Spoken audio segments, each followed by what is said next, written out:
Welcome back to the Commanders Declassified Podcast, your home for all things Washington Commanders. Listen up and listen good. Thank you to everybody who supports this channel, both on audio and our YouTube platform. Please make sure that you are subscribed and locked in.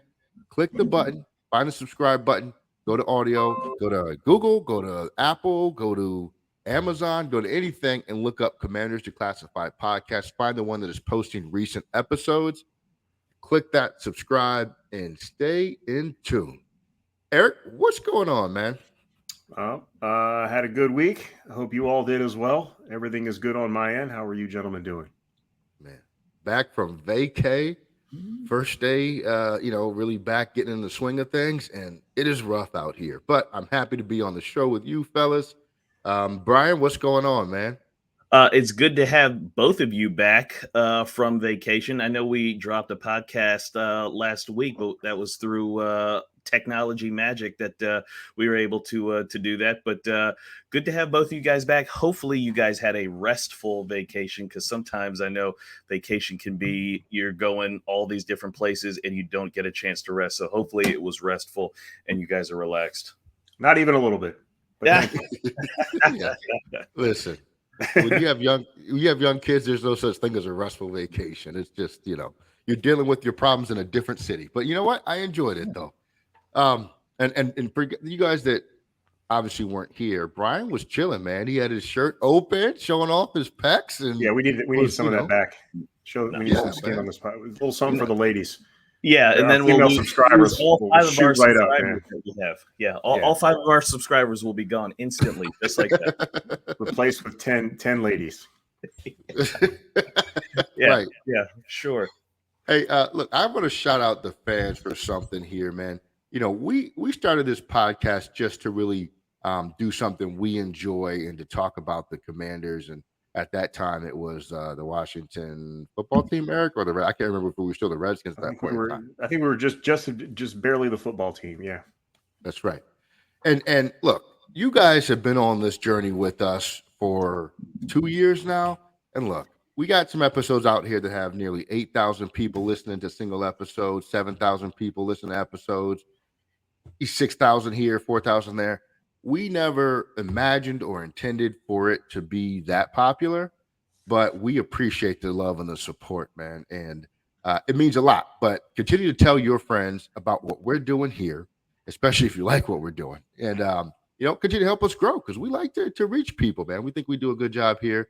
We talk about the Commanders and generally the Commanders only, and we're going to do that tonight. Tonight, we're going to talk about guys that, maybe not necessarily on the bubble, but really need to show up and show out this year to secure their future spot.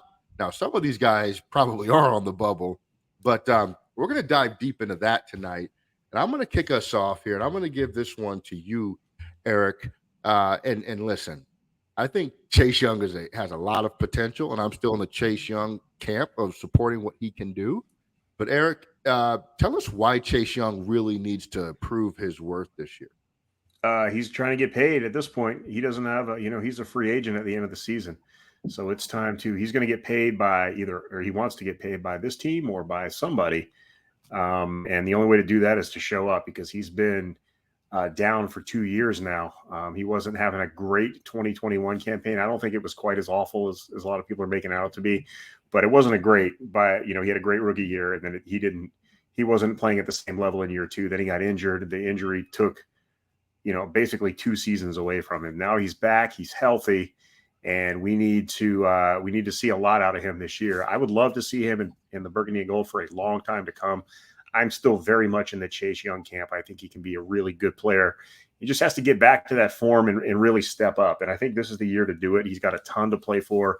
If this year doesn't motivate him, I don't know what will. So I expect him to have a very, very good season.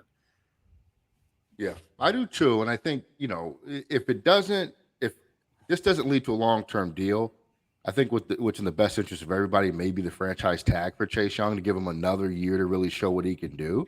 But I would much, much rather see him just explode this year and become what we all thought he was during the draft process. Eric, what does he, from a statistical perspective, what do you think he needs to do in terms of numbers and output to really justify his case here for the team on a long term basis? I don't know, man. Stats are so hard to gauge, right? Because sacks are, especially like sacks, because it's just a really hard thing to do. And I know guys like Nick Bosa can do it all the time and make it look easy, but those guys are like superheroes. Chase Young has that potential, but it's a wonky stat.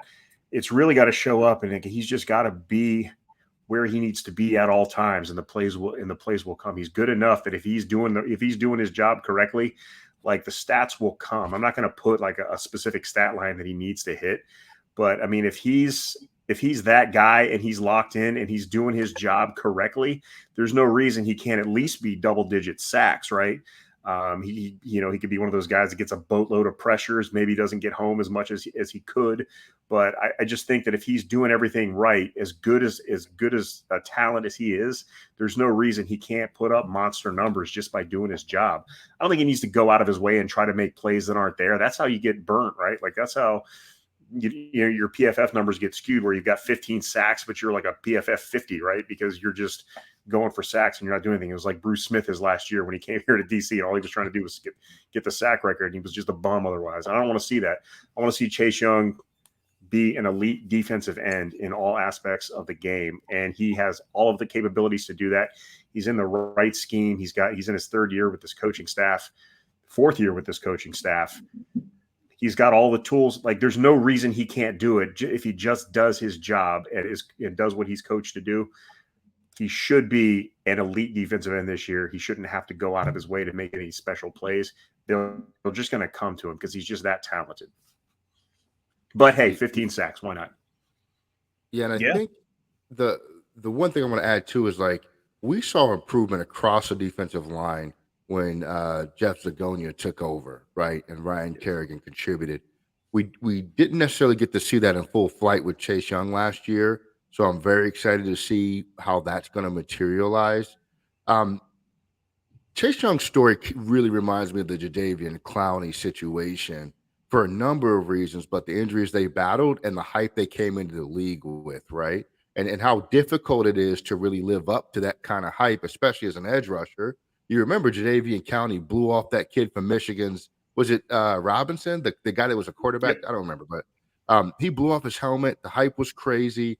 He was the number 1 or number 2 overall pick with the Texans, right? And it just the injuries and his play style wasn't what people thought it would be in the NFL, right? He wasn't a 50 sack. I mean, nobody is, but a 20 sack guy. He was I'm going to make all kinds of plays that contribute to the betterment of the entire defensive line, and I'm going to be really good that way. And because he never had those high sack numbers, I don't think people really took him as serious as they probably should have based on the impact that he was having on games. And I think Chase Young is going to be in that same boat. He may or may not be a high sack number guy. I don't know, but he's going to have impact all over the defensive line, and which then helps your secondary and your linebackers out, and he's good in run support.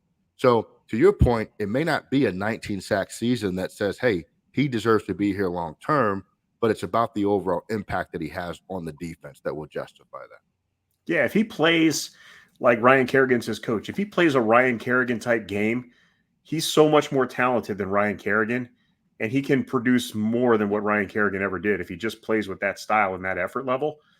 There's no reason he can't, because he's, from a talent perspective, he's off the charts compared to Ryan. As good as Ryan Kerrigan was, he was a very technically, fundamentally sound player, very solid, but he wasn't an explosive elite speed guy that Chase Young has the potential to be.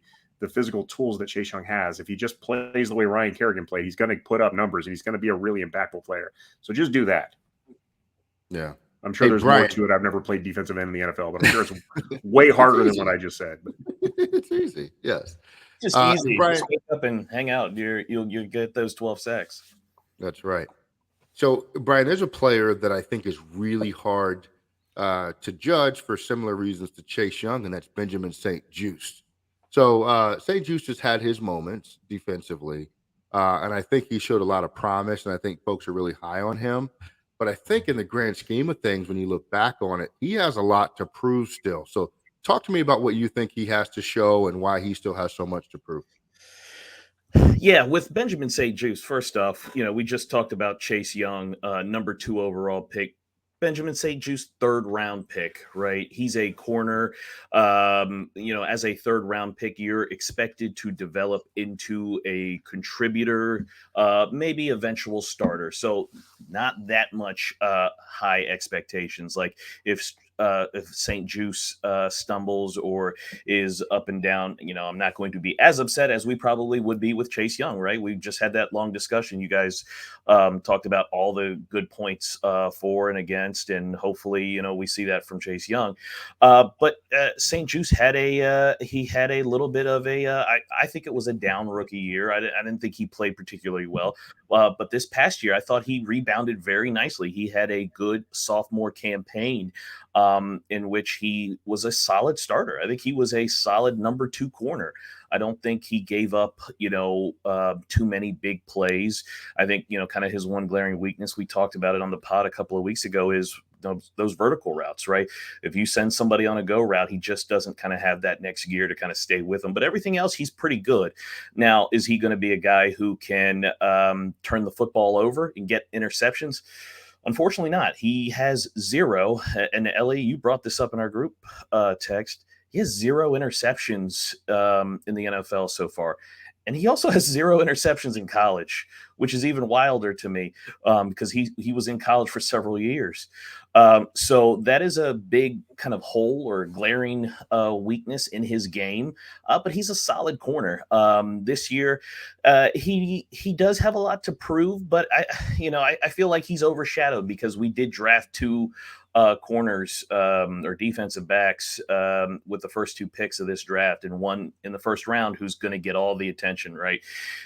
He's going to be the guys that everyone's focused on is, how does his season look? Not so much St. Juice, but and I think St. Juice is probably going to get pushed down the depth chart a little bit because Kendall Fuller's not going anywhere, and Emmanuel Forbes is probably going to be that number 2 corner with St. Juice coming off the bench, which is not a bad thing. I think that's awesome. If you're talking about this defense, if St. Juice is your third corner coming off, that's pretty good because he's a really good defender. But I think those are the things that he's got to work on. He's got to work on turning the football over. He's got to get his hands on some footballs and come down with those interceptions. And the other thing is he hasn't stayed healthy. His rookie year, he missed a lot of games. And then last year he missed, I think, the last 5 games of the season with injury. So he's got to show that he can stay healthy for 17 games because even if you are a starter, if you're missing a lot of games, then eventually you're not going to be a starter. You're going to play yourself out of it because you're just not going to be on the field and somebody else is going to take your spot. So he's got to find a way to stay healthy for 17 games, and he's got to find a way to get his hands on the football and create some interception because they literally drafted a guy in the first round who that's his calling card, right? Emmanuel Forbes, we'll probably talk about him, but that's what they brought him in to do, which is get his hands on the football because we weren't very good at it. And a part of that was because Benjamin St. Juice got 0 interceptions. So I think he's a solid player. He's a good player. He's got a lot to do if he wants to make a jump because getting interceptions is much easier said than done. Yeah, and I think St. Juice being a third round draft pick, I don't think he's in any roster danger for the next couple of years because his salary cap impact is so minimal. He's at $1.391 million this year. The cap savings would only be $856,000. And the next year he's at 1.6 million and the cap savings would be 1.3 million. But $1 million cap savings isn't going to break the bank. I think we're supposed to have some decent money next year available. So I think he'll be here. So this isn't a play better or get cut thing. I think you highlighted the correct point. It's play better or play more consistent, right? Or find yourself, at the third cornerback spot, fourth cornerback spot, depending on what happens in the development of some other players. And the turnovers being the absolute key, along with that deep coverage ability that he's gotten exposed on a few times, really needs to improve. But, I think what we've seen from him is exactly what we saw from him. And we talked about on that initial episode when he was drafted about him always being near the play, but not making the play in terms of turnovers and things like that. Like he's there to make the tackle, but you're not going to see him be the quote unquote playmaker in those scenarios. But he's very, very solid. I think you still have to plan for life after Kendall Fuller. So and so St. Juice has some opportunity in his future, right? And we'll see what that is and what that looks like, but that's really up to him and the improvements he can make, but also staying healthy. Now, St. Juice hates when we say this because he told us on Twitter, but there's also the concussion situation that you have to be mindful of, right? And that has happened to him. I don't think he had any last year, but I know his rookie year it was several. It's And all right. so, He already forgot about it. He oh, already forgot. He not already going there. But when you have those, you're always one away from that being it for you. You know what I'm saying? Especially when you have a history of those. So I hope he's healthy, ready to go. But I think there's, like I said, not a roster impact necessarily, but his place on that roster is absolutely something that he needs to really turn up and play hard for. So Ellie, you brought up a good point about Kendall Fuller. So let's say Kendall Fuller, this is his last season, and Forbes is the guy that we think he is. He's a number one corner. If St. Juice is your number two corner, that's not a bad thing. Like, I think that's probably where he is. I don't think he's a true number one shutdown type guy. So if he can stay healthy and learn to stay healthy for 17 games and in the future he becomes CB2, like I think that's exactly where he should be as a third round pick, developing into a solid starter. yeah, I mean, what is Quan Martin ultimately? Is he the nickel corner? Is he a The safety? Buffalo nickel. The Buffalo nickel, The dare I Buffalo say? nickel. Yeah. or does he develop into an outside corner? You don't know. But so there are guys there at that position, especially considering the recent draft focus there, that are going to have a lot to say about the future of that spot, when Kendall Fuller moves on. But it's a good problem to have nonetheless. But I think we still need to see more out of BSJ, just because he kind of is a victim of the desperation we had at the position when he was drafted, right? We kept rolling out guys like Jimmy Moreland. We were rolling out guys like what's his name? The guy that went to Pittsburgh, William Jackson, right? Who was just absolute last Big year. money for William Jackson too. We did. Right. And we had guys like Danny Troy Johnson Apke. playing big roles. Rashad Goose, whatever, Wild right? Goose. Wild Goose. There it is. I So like Goosehead. duck I'm goose. gonna get a Commander's jersey with Goosehead on the back. but that's the thing. It's like, so he's kind of a victim of that desperation, because you're right, Brian. You could really look at this and say St. Juice has really exceeded expectations based on where he was drafted.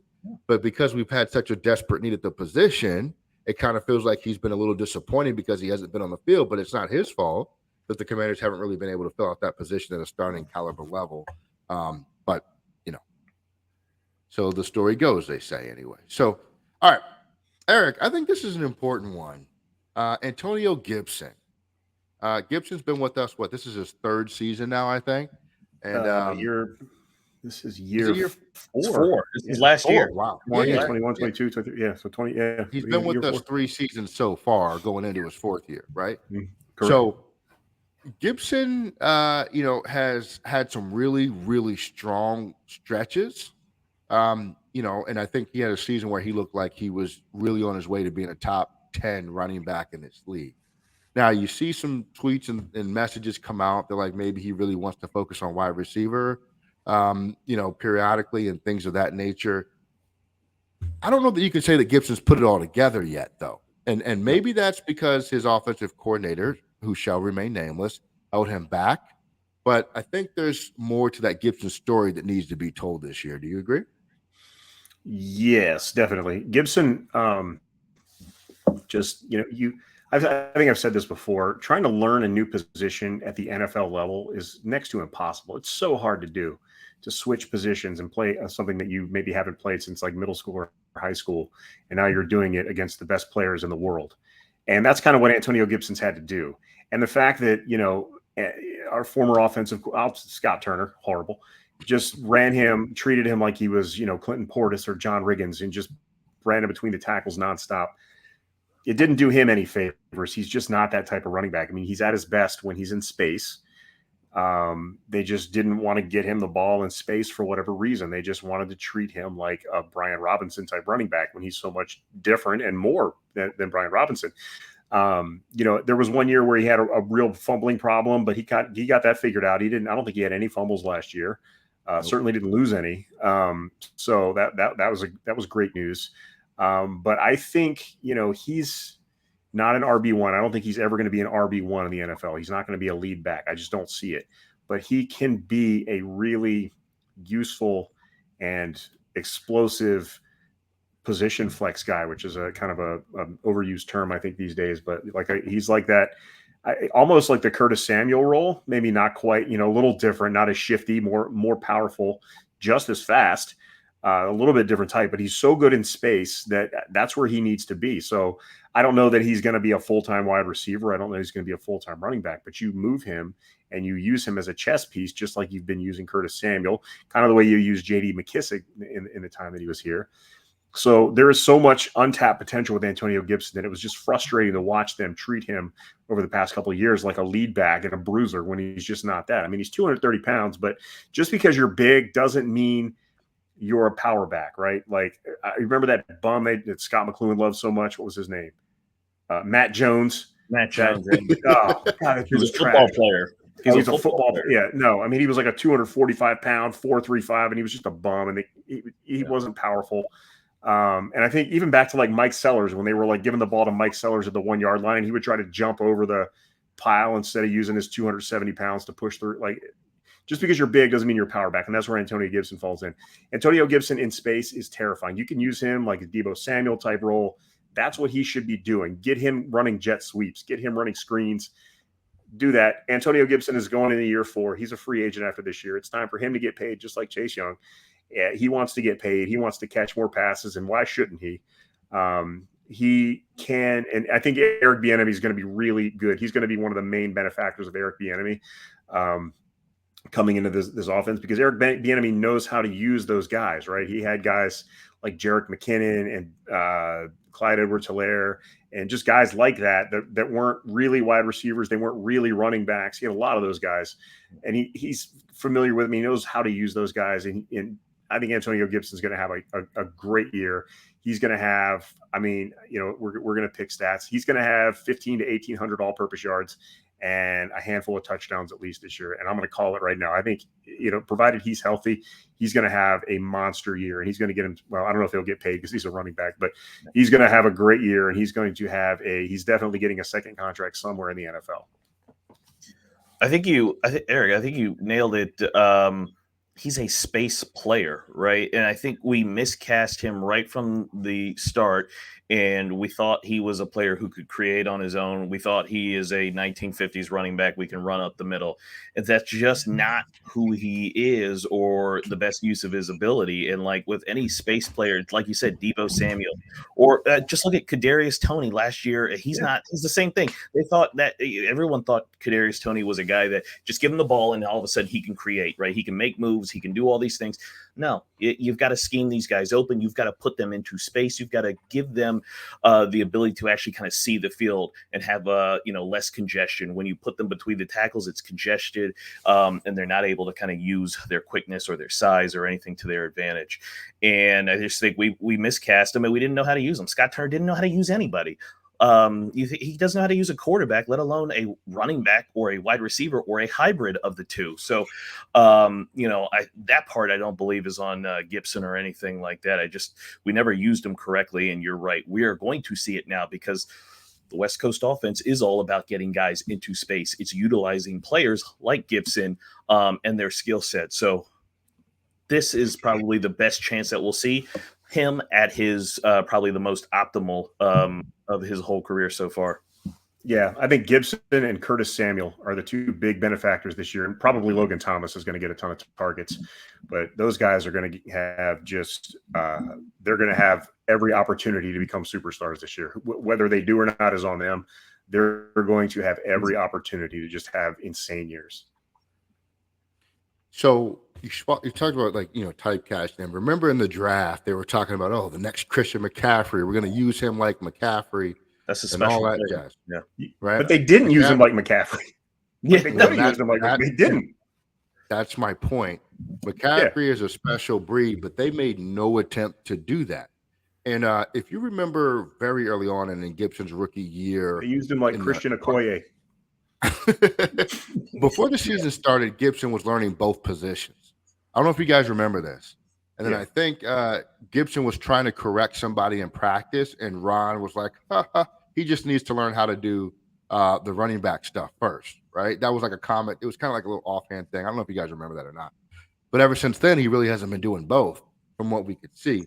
Now, I will also point out that there have been 0 running backs that have been successful under Scott Turner, period, right? Exactly. None of them have averaged over, like, I think 4 yards a carry.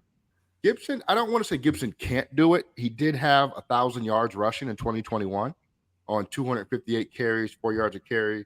His rookie year, he was averaging 4.7 yards a carry, 11 touchdowns. They just never consistently let him run the ball, especially early on. He wasn't even on the field that much early on when we started.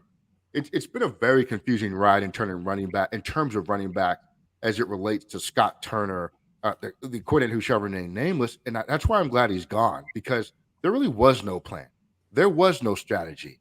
There was nothing about the running back position that made sense. Now, the type of running back that we're talking about, though, when we're saying feature back, is really kind of a thing of the past in the NFL anyway, because if you look at all these running backs that are not getting paid, what are they? They're feature backs, right?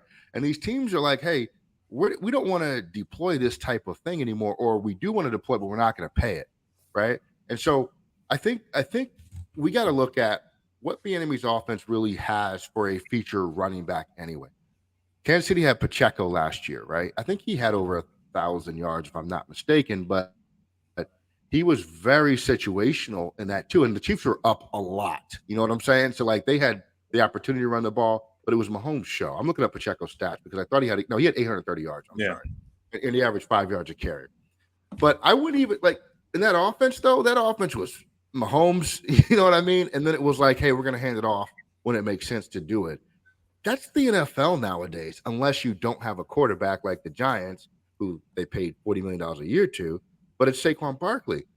I don't know that, like, so what I'm trying to defend really is this term of, like, lead back. I think in today's NFL, the modern NFL offenses, he can be that. I don't know if they want him to be that, or if Eric Bieniemy's offense is going to operate that way, if we're still going to be this, like, ground and pound offense that we tried to be last year, which I truly hope we don't. But I don't know.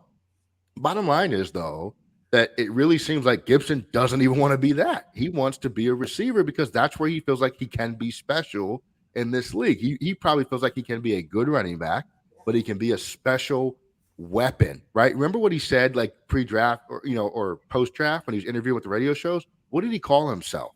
He called himself like a weapon or something like that, right? Like, I can't remember the exact term, but he didn't say he's a running back. He didn't say he's a receiver. He's like, I'm a weapon. That's what he wants to be. Let him be it. Let him be that, right? If he thinks he can be great there, let him be that. If you go back to the first week of the season against Jacksonville, he had 7 catches for 70 yards. And then he had, some rushing yards too. But remember, they had him cooking. He was out wide. He was in the slot. He was catching passes 10 yards down the field. They tucked it away for the rest of the season. You never saw it again. You saw what he can do. And Scott Turner said, is that success? Screw that. We're getting rid of that right away, right? So let him do what he wants to do and see how well he can do it. I don't know what role the running back's going to have in this offense this year. I'm not sure, because we do remember during OTAs, they didn't even practice the running game, right? Now, maybe that's intentional because you got a lot of work to do in the passing game, and you'll see it in training camp, maybe. But I don't know if that's an indication of what role the running game is going to have in this offense in general. But I was watching the quarterback documentary on Netflix, and I saw my initial thought was Jerick McKinnon. And then I saw Sky Moore on that documentary. And maybe it was just the fact that he wears number 24 too. And I'm like, man, I was just sort of imagining Gibson in that role. Now, Sky Moore didn't play a ton for the Chiefs. I was going to say, they didn't even use him that much because they wanted him to be in the Tyreek role a little bit, and his development wasn't there yet. Yeah, but I mean, there's a role for a player like that. And I think, we have our receivers sort of set. I think Curtis Samuel is going to be here longer than most people think, personally. I just don't know. Like, it's tricky with him wanting to be more of a receiver, too, right? It is on the deal. It's his last year. I think they really like him though, and I don't know, like, what's he willing to sign for? Yeah, really so like is Curtis Samuel going to get like major dollars on the free agent market to the point where we can't re-sign him? I doubt it. I don't think so. And I think to your point, Eric, I think Curtis Samuel's going to have a massive year too. So I don't think it's a foregone conclusion that Curtis Samuel's out of here after this season. A lot of that's going to depend on what goes on with the quarterback and our success there. I don't know with Gibson. I like what Eric Bieniemy could do for him. I just don't know where he fits into this whole picture. And I hope it's somewhere nice, but man, it just at some point there's just an influx of guys and they have to have a plan for him because I don't think he's just line him up behind the quarterback and hand it off to him 25 times a game, and that's what you're going to get from him. I think it's just have a strategy, but have a strategy for the running game in general. Yeah, he's definitely a guy who's going to benefit from having Bieniemy and how he will use him. I mean, how many times did we see during the year? You just mentioned it. We'd have these. There'd be a running back swing pass. Gibson would catch it 10 yards, and then we would never see it again for weeks at a time, games at a time. And that's something that's going to be a staple in this offense because why? It's an extension of the run game. It gets the ball out of the quarterback's hands quickly. And guess what? You put it into the hands of a guy who's fast and in space. And guess what? He's out on the edge. He can see the field easier and do it. I think the bigger thing will be Gibson's got to do it. Like, all right, you've got all of it. You got to do it. You know, you've got the guy now who's going to do it. Scott Turner absolutely held him back. He held the entire offense. He held the team back, to be quite honest. I mean, let's be real about that. There is no reason that Scott Turner should have done some of the things that he did, the questionable, the head scratching. Hey, this is a positive play. Well, we're not going to run it again. So I think this is absolutely the best scenario for really everybody on the offense, and including Gibson, because I think he's going to finally be used how he should be. And we're going to hopefully see the benefit of that. But, definitely Gibson needs to grab the bull by the horns here, right? Like he's got this opportunity now with an offense that's going to more match up to his skill set and how he wants to be used, whether it's split out. I can see a whole bunch of him starting out, in the backfield and being motioned out wide and then the play, the ball being thrown to him, all those kinds of things. So, I think this is his best chance to show everybody what he can do. I like where you're going with that, and I don't want to turn this into a Gibson debate for the whole podcast. Oh, let's do it. But I just think, like, man, what about Curtis Samuel? I think there's a real role for him doing the same thing. So there's a lot of like parallels between the two and what they do. And I don't know. Here's what I'm going to say. I'm going to leave it here. I'm excited to see what Bieniemy does with both of them because I'm not entirely sure how he splits their work between what they do. And maybe they like Curtis strictly on the outside and they just want to see what happens there. But I think Curtis Samuel is at his best, and we saw it in Carolina when he's doing all of those things. You know what I'm saying? And so and Curtis is a better receiver than Gibson at this point. And I think we've seen Curtis be effective out of the backfield in that same type of role. So that's why Gibson's on this list, though. He has some things to show and some things to prove.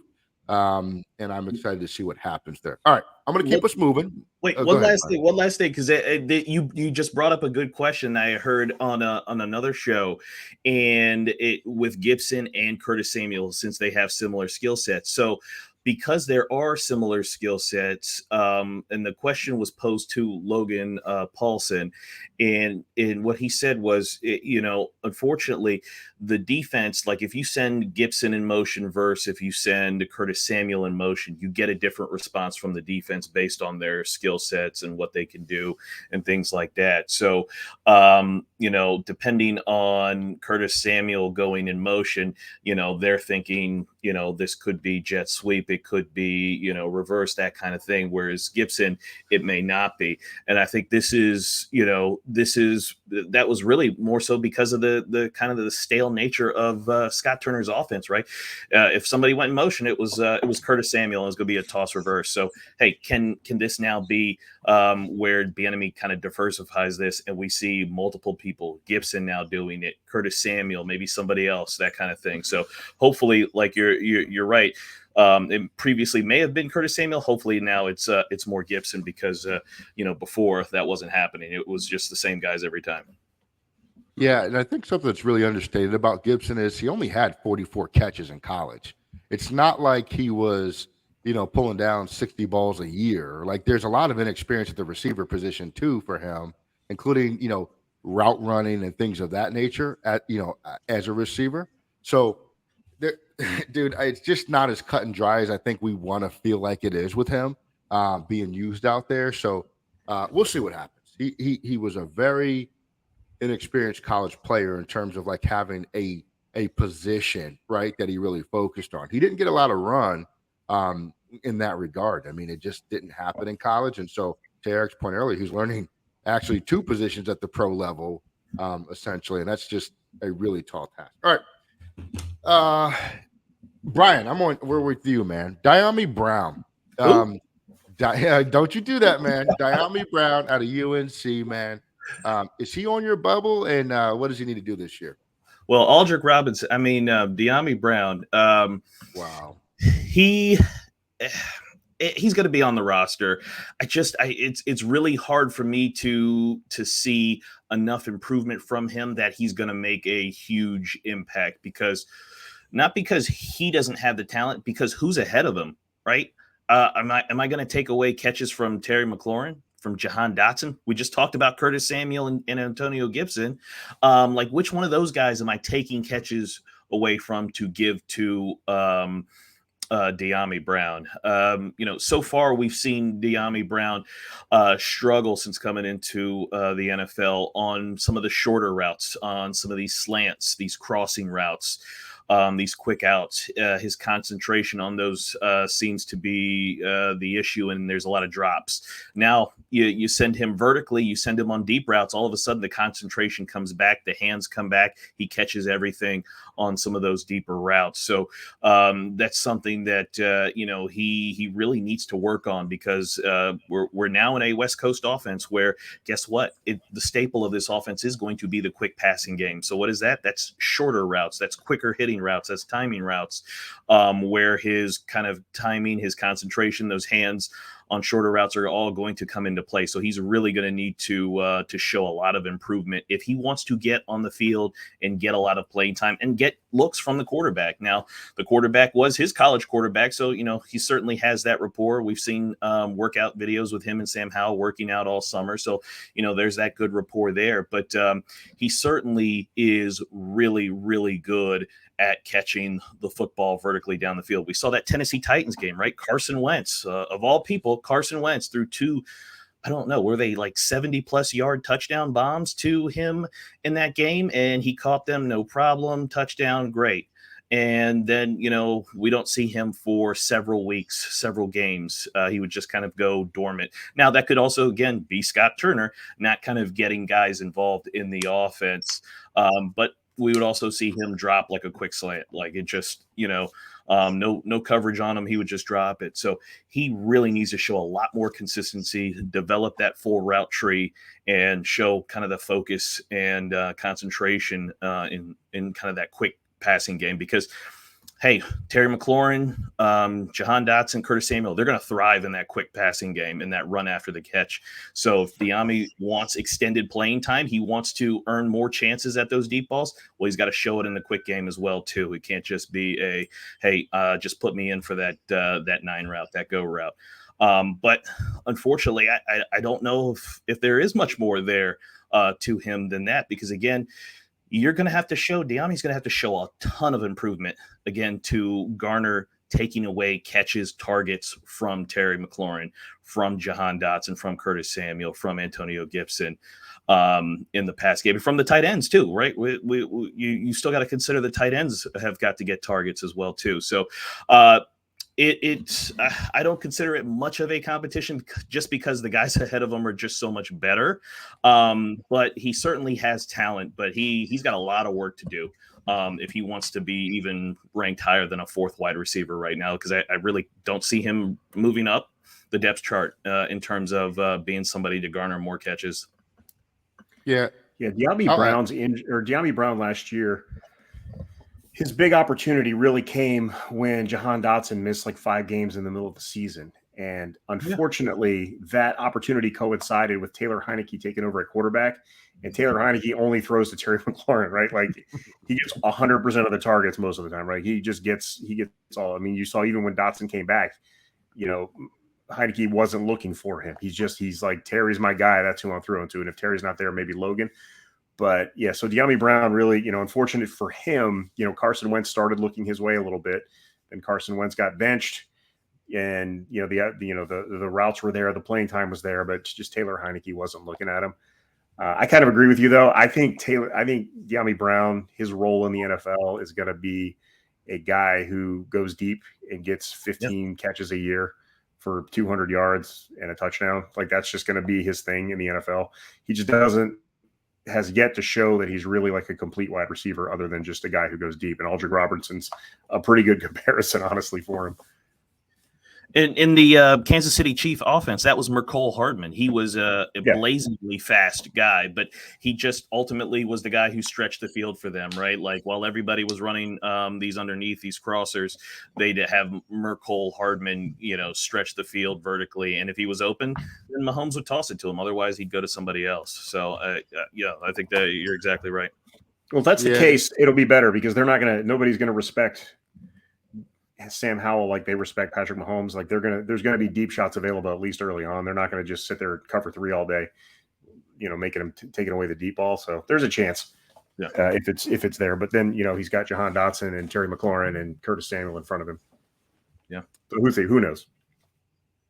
Yeah, I think you guys really hit all the primary points. I think in Kansas City's offense, I didn't watch a ton of it, but it wasn't like Mahomes was just dropping back and chucking it 40 yards every play. It was a lot of deep in cuts. It was a lot of, you're sitting down in between zones and then making plays after the catch and then getting the ball out quick to his receivers like Tyreek Hill. You mentioned, there was some of that in the offense, but I think it's less than what people think. You know what I'm saying? In a Kansas City type offense that Eric Bieniemy would be bringing here. And we still have to see, think about the last discussion. How much are we even throwing the football? We don't know that yet. Like, where's the running game versus what's Bieniemy's philosophy with running the ball?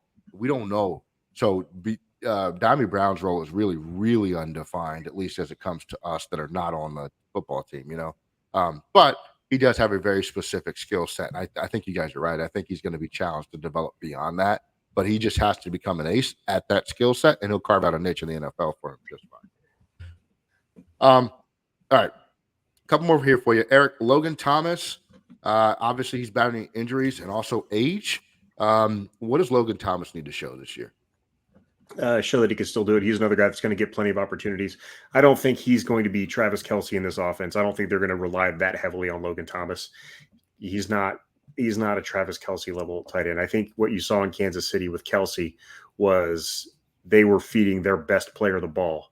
So he's their best, skill player on offense. So he's going to get all the touches. In Washington's offense, that's going to be Terry McLaurin, maybe Jahan Dotson.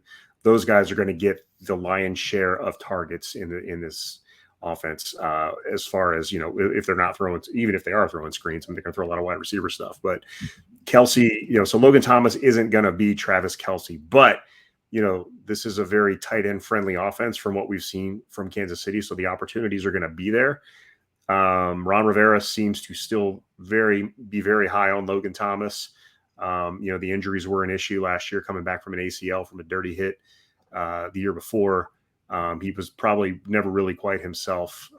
So if he's back this year, with Armani Rogers being hurt, Cole Turner not really showing anything yet, and then Curtis Hodges is still around, and our guy, I forgot his name, my favorite tight end, but he just Cole Turner. Not Cole Turner. Oh gosh. John Bates, thank you. Yeah, he's going to be a blocking tight end.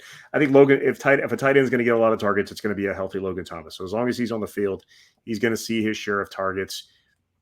I don't think it's out of the question for him to come close to his numbers from 2020. Maybe not. Maybe he won't hit 70 catches or whatever, but he can be a 50 catch tight end this year. I don't see why that wouldn't be the case as long as he's healthy. He's going to get a ton of targets because the tight end pops open a lot in this type of offense, the West Coast offense that they like to run. So, I don't think he's going to be, like I said, Kelce, but I think he's going to have plenty of opportunities this year to show what he can do. I don't know that he comes back, after this year. I don't know that anybody comes back after this year, but I think, Logan Thomas, just based on the fact that there's nobody better than him on the roster right now, is going to see a bunch of targets until somebody proves they can beat him out. I think you hit on one point with especially with our tight end group. They're all super tall guys. They're all 6'6" or taller, like every last one of them. And I think you're gonna see the enemy, especially like when you look at Kansas City's offense. A lot of the catches that Travis Kelce had, certainly, he lined up everywhere, but if you look at where he actually catches the ball, they were over the middle. And does it get congested? Where does it maybe sometimes get cloudy? It's over the middle. So what do you want to do? You want to put your biggest target to make it easier for your quarterback, and especially a young quarterback. So I think you're going to see, you're certainly not going to see the volume of catches, right? These guys aren't Travis Kelce. You're not going to see that. But you're going to see them used over the middle, and you're going to see them used in the red zone. Again, they're all 6'6". They can jump. They have reach. So you're going to see them in those kind of congested areas where you need a bigger target and you need somebody to kind of go up and get the ball and box out that defender for maybe a high ball or something like that, or a jump ball. Absolutely. Okay. Brian, let's go. I got a number of them here, but I'm going to give you Sam Cosmi. Ooh, Sam Cosmi. The Cosmi kid. The Cosmi kid. Yes. Sam Cosmi had a lot of promise, and he was a second-round pick offensive tackle. That is not something that Ron Rivera does apparently very often, which is draft offensive linemen high. And Cosmi came in, and in that rookie year, I remember in that training camp, Chase Young and Montez Sweat were beating him pretty bad before they put on pads. And once they put on pads, we didn't hear about him getting beat so bad. And then the year started and he actually looked good. And then he got hurt like halfway through the season and didn't play again. And then we saw him this season. And again, he got hurt and he was in and out of the lineup. Sam Cosmi, his biggest enemy has been staying healthy. Whether he's not taking care of himself, whether it was the offensive scheme that lended itself to some of these injuries, I don't know. We'll see. We'll find out this year. But he can't stay on the field. He's been decent. He hasn't been great. I think he's certainly a really good run blocker. He's been so-so in pass protection. He's gotten his fair share of beatings on pass rushes by defensive ends over these past two seasons. But he's going to be making the move to guard. We'll see if he can start. I think they're projecting him to be a starter. I don't know if there's going to be a whole bunch of competition that he's facing. So I think they're just going to put him at right guard, and he's going to be the guy there. But he's got to stay healthy. Again, very similar to St. Juice. There's talent there, but you got to stay healthy, and you can't be a starter if you're missing 9-10 games a year. It's not going to cut it. And the offensive line has been in such bad shape the last couple of years, especially the interior. You're taking another guy who hasn't shown he can stay healthy, and now you're relying on him to be a starter. I don't think that that's necessarily a good move, and that you're probably asking a lot of a guy who just hasn't been able to stay healthy. To be a starter and count on him and protect a young quarterback. Like, that's just it. It doesn't make a lot of sense, but that's Ron Rivera, and that's what he does on the offensive line. He goes after guys who are not healthy. So he's got a lot riding on this season because he is a second-round pick. You should be a starter. You should be a starter, and you should be a pretty good starter. It shouldn't be a borderline, okay, you're okay sometimes. No. You should be a good starting caliber player. And he should have been good at offensive tackle. Sure. Okay. He struggles with pass rush. So let's move him into guard. Well, he better be a dominant guard then because you're a second round pick. This is your third year now. You better be a dominant guard. You better show everybody why you were drafted so high. So he's got a lot to prove and a lot to show this year. And, the odds are stacked against him because it hadn't looked all that great so far. Yeah, I think his saving grace may be just a lack of overall talent on the offensive line. He's going to get opportunities. So he definitely needs to improve and be consistent, stay healthy, and we'll see where he can go from there. Eric, finish us up with Jamin Davis. What's Jamin Davis need to do? Is he on your bubble? And what needs to happen? Well, he's not on my bubble. He's the only linebacker on this team. Cody yeah, Barton? Davis was drafted 2 years ago. as a very, very, very inexperienced player with only 11 starts in college. So you and I on this podcast, before we even drafted him, made it clear that he was not going to have an immediate impact on the defense. So we were right. He wasn't that great. He wasn't very impactful. And they put way too much on him too early. And he did not handle it well. He didn't play well his rookie year. He took a big step forward last year. He played pretty good last year. He was a very solid linebacker. Not as many mistakes. He was much quicker to the ball. He knew what he was looking for. Year 3, this is the year he's got to make a jump. If he's going to make a jump, again, he's in here with the same coaching staff that he's had since his rookie year. He should know everything about this defense at this point. He should be very, very comfortable at the NFL level. He's an extremely good athlete, and he should play without thinking this year. So my hope is that he can just let loose this year and become a Pro Bowl level linebacker. My early comp for him, attributes wise, was always Shaq Leonard from the Colts. Obviously, he hasn't come close to living up to that, and statistically, but physically, he's got all those same tools. He can do all of those things. He can cover. He can rush the passer. He's very quick laterally, and he should be smart enough now in the defense to know where he needs to be at all times and to get there quickly. So I really hope. I'm not sold yet because I just haven't seen it, but I hope he can be the guy this year. He can be an absolute stud Pro Bowl level linebacker this year. The tools are there. The attributes are there. The ability, it's all there. It's just got to come together. I hope it does, because he's a guy, going into his next year, next off season, that's the 5th-year option. Are they going to pick that up on him, or are they going to, let him walk, or, let him play out his fourth year and like they're doing with Chase Young? I want to see that option get picked up. I want him here for a couple more years with stability. I still have high hopes for him. I really liked him when we drafted him. I just knew that he wasn't going to be that guy right away. And so far we've been right. He did progress very nicely. I expect that progression to continue. I hope he can just knock it out of the park this year. If it's going to happen, it's going to happen this year.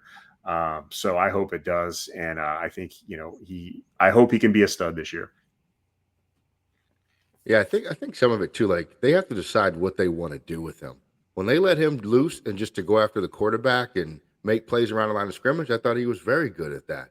And then sometimes you put him in coverage, and there's still some areas that he needs to grow in. Jamin Davis is a heck of an athlete. You see what the Cowboys did with Micah Parsons and moving him to the end, or I think they're at least considering that move to the end. I would not suggest anything like that with Jamin Davis, but maybe just let the guys do what they do best. You know what I'm saying? And then see what you have in him. I like him a lot. I think it's been a little frustrating waiting for all of that to come out, but you're right. He was very inexperienced, and we knew it would take time. This is the year it's supposed to all come together for him. Yeah, and I think that with so much of what they put on him, I think that kind of stunted his growth at the NFL level, just throwing him in there and expecting him to play like Luke Kuechly in year one. And make all the calls on defense. He wasn't ready to do that. He had no business doing that. Like I said, only 11 starts in college. That's insane to just have him come in here and do that. It was a really bad decision by Del Rio and the defense to put all that on him. And I do think that stunted his growth, which maybe, we could have seen more progression last year if he had just been allowed to play that Sam linebacker or, whatever early on and just focus on, learning. But again, he's had another 2 full years in the defense. There's no excuses this year. You got to get it done. Like I always look at Jamin Davis and I think if he was drafted in the 3rd round and he still had the exact same trajectory, the exact same production, you'd look at it and you'd go, well, that's not bad. That's pretty good for a 3rd round pick. But he was a 1st round pick. And it's like, I need more. And hopefully that this year is that more. But again, this is like the Antonio Gibson thing. I don't think we used him the way he was supposed to be used. Ellie, you just said it. Put him up near the line of scrimmage. Let him use his speed. No, what do? We want him to be Luke Kuechly. Well, then you should have got a guy who had more instincts like Luke Kuechly instead of forcing him to do something that he really wasn't doing previously in college. And so, I think that slowed the progression up even more. And hopefully this is the big jump year that we all are hoping for. But I thought the Eagles game was a great game for him because you saw that athleticism. You saw him run down Jalen Hurts a couple of times. You saw him with that, even though I don't think they counted he picked up that fumble and ran it. You saw some of that. It's because he ripped the guy's helmet off. Yeah, he did. He did have that. Take that, Eagles fans. But you saw that ability there. It's like, why can't we just use him like that every week? But we got to force him into this 1950s middle linebacker, Dick Butkus type of thing, and it's just it's very confusing. So hopefully they take some of that off his plate and just move him around, just let him do what he is good at, and hopefully we'll see that progression. Yeah, and I think just creating turnovers more is something that could help him. It's a piece that's missing from his game. He had 2 fumble recoveries, but no forced fumbles, no interceptions, anything like that as a linebacker. I think you need more of that. He had 104 tackles last year. I didn't realize that. Now, granted, 68 were solo, so about 40 of those were not solo tackles, just assist and whatnot. But, to me, I need to see more in that turnover department and more in the sacks department. And then I think at that point you can really be satisfied with what you got. He had 3 sacks last year. Again, wasn't really allowed to rush the quarterback all that much.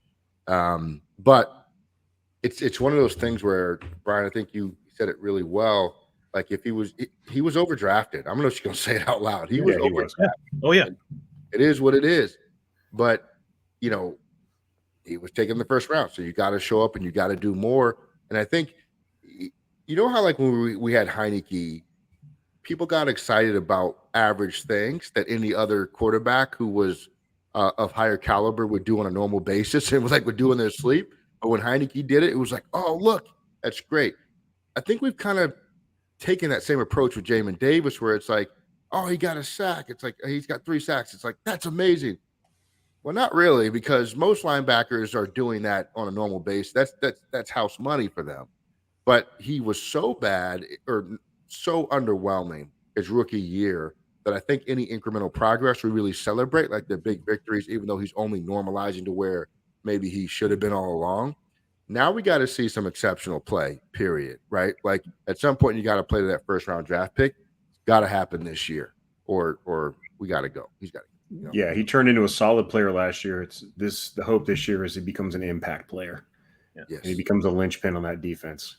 Well, let me ask you guys this, because I've been thinking about this. I think some of Jamin's development is going to be dependent on, is Cody Barton good enough to be the middle linebacker?